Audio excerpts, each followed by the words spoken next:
एक सरहद पर खड़े नौजवान की बेटिया कविता सुन रही है। मैं 4 पंक्तियों के माध्यम से आपके बीच प्रारंभ होना चाहता हूँ, आपको समर्पित करता हूँ 4 पंक्तियां। क्या है वो नौजवान और किनके लिए जो इस अवधारणा के साथ इस पावन और पुनित मातृभूमि की रक्षा करते हैं कि तन समर्पित, मन समर्पित और यह जीवन समर्पित, चाहता हूं देश की मिट्टी तुझे कुछ और भी दूं। क्या है वो नौजवान कि विश्व में बड़े बड़े अनेक देश खड़े हुए, आइए अपन सब मिलकर एक तर्पण करते हैं अंतिम पंक्ति पर शहीदों का, कि वो सरहद पर केवल खड़े हैं तो आपके और हमारे लिए, कि विश्व में बड़े बड़े अनेक देश खड़े हुए, कोई भी हमारे हिंदुस्तान जैसा नहीं है। प्यारे प्यारे देश भक्ति भरे गीत है अनेक, पर कोई गीत राष्ट्रगान जैसा नहीं है। और सुखदेव राजगुरु शेखर भगत सिंह कोई क्रांतिकारियों की शान जैसा नहीं है। और कारगिल की चोटी पे लहरा दिया तिरंगा कोई मेरी सेना के जवान जैसा नहीं है।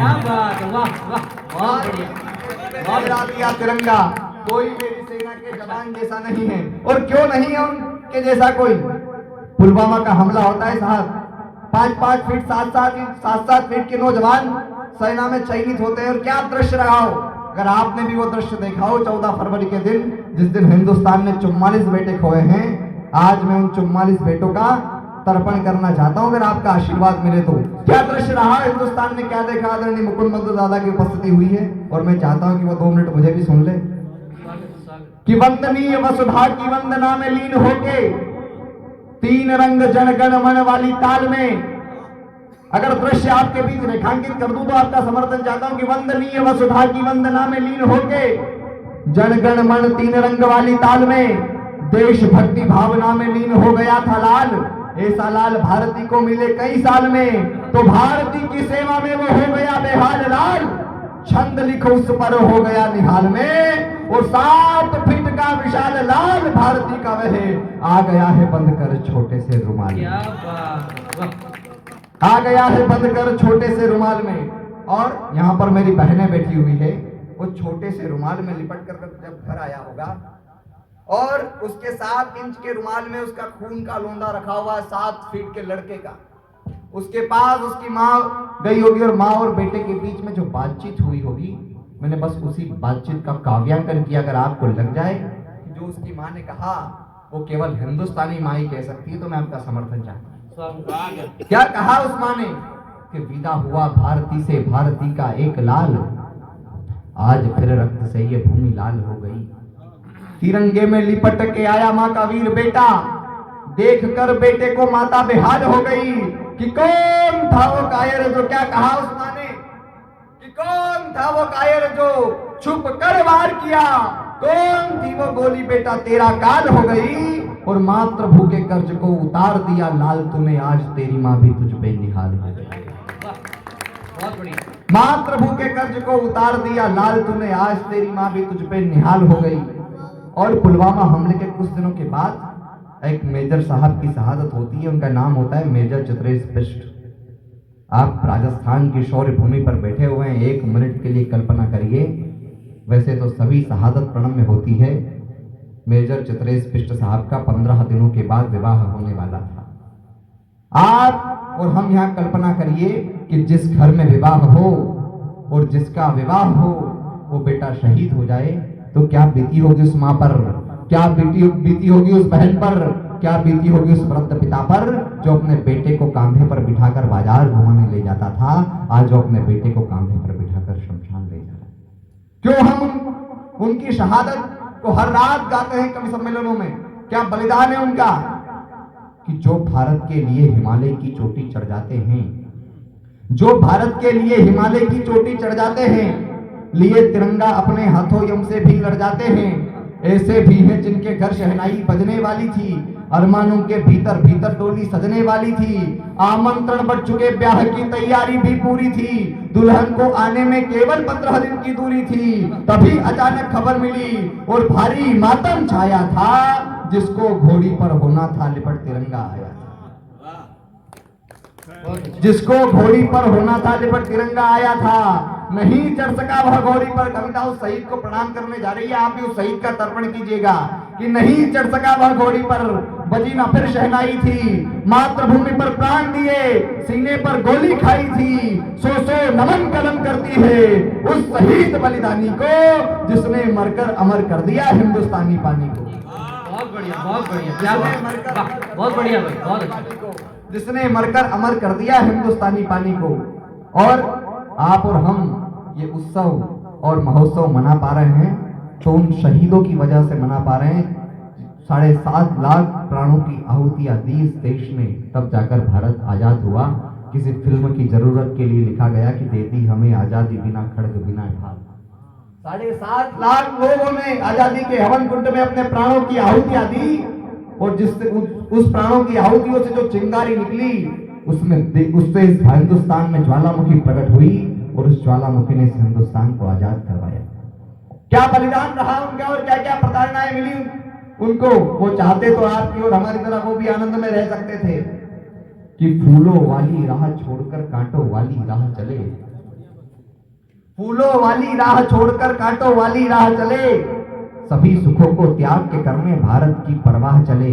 अगर अंतिम पंक्ति में मैं जिस महापुरुष का नाम आपके समक्ष लूं, अगर उसके लिए इस कार्यक्रम के बैनर को देखिएगा, उस महापुरुष के प्रति आपके हृदय में श्रद्धा हो तो 1 मिनट तक आपकी तालियां चाहता हूं। कवि सम्मेलन को कवि सम्मेलन बनाइएगा कि फूलों वाली राह छोड़कर कांटों वाली राह चले, सभी सुखों को त्याग के करने भारत की परवाह चले।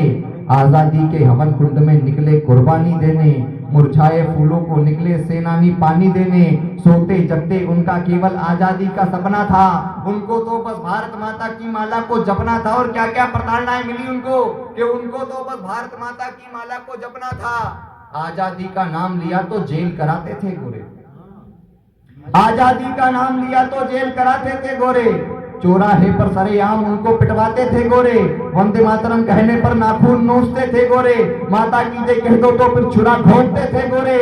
जेलों में उन वीरों को पानी में डुबोया जाता था, वो भूखे रहते थे, खाना ना पहुंचाया जाता था।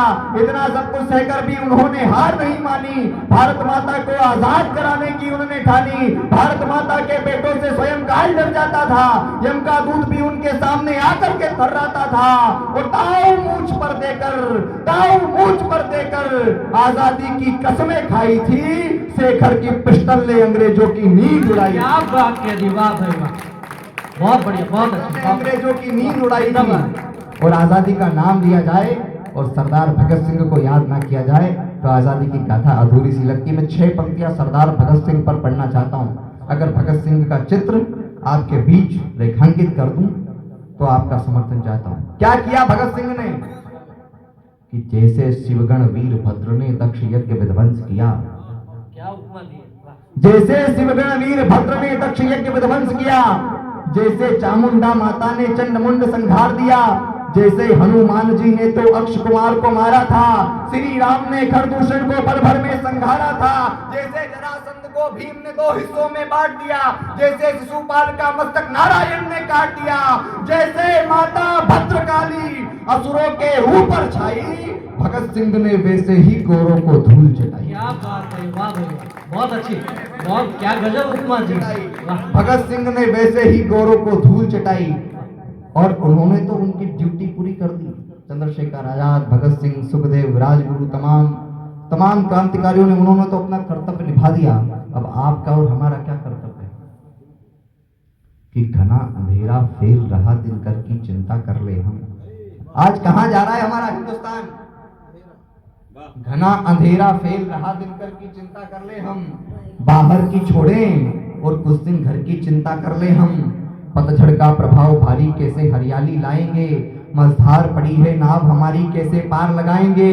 इसीलिए मैं चीख रहा हूँ सूरज नया उगाने को, जामवंत बन जगा रहा हूँ राम काज करवाने को। पर्वत बनकर रोको तुम पश्चिम की तेज हवाओं को, सकल विश्व में लहरा दो तुम अपनी धर्म ध्वजाओं को। और अंजुरी में संकल्प धार लो, अंजुरी में संकल्प धार लो, धर्म नहीं जाने देंगे, गीता गंगा गायत्री पर आंच नहीं आने देंगे। गीता गंगा गायत्री पर आंच नहीं आने देंगे।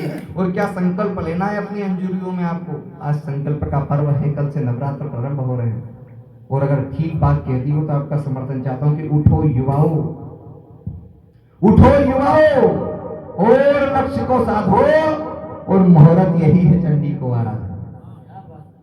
बस लक्ष्य दिखे, दुनिया के ये रंगीन नजारे भूलो, मेहनत इतनी हो कि हिमगिरी की चोटी को छू लो। लक्ष्य यही हर सूत्र हृदय में चिंगारी लाना है। लक्ष्य यही कि मातृभूमि पर मर जाना, मिट जाना है। लक्ष्य यही कि भारत में कोई ना भूखा सोए।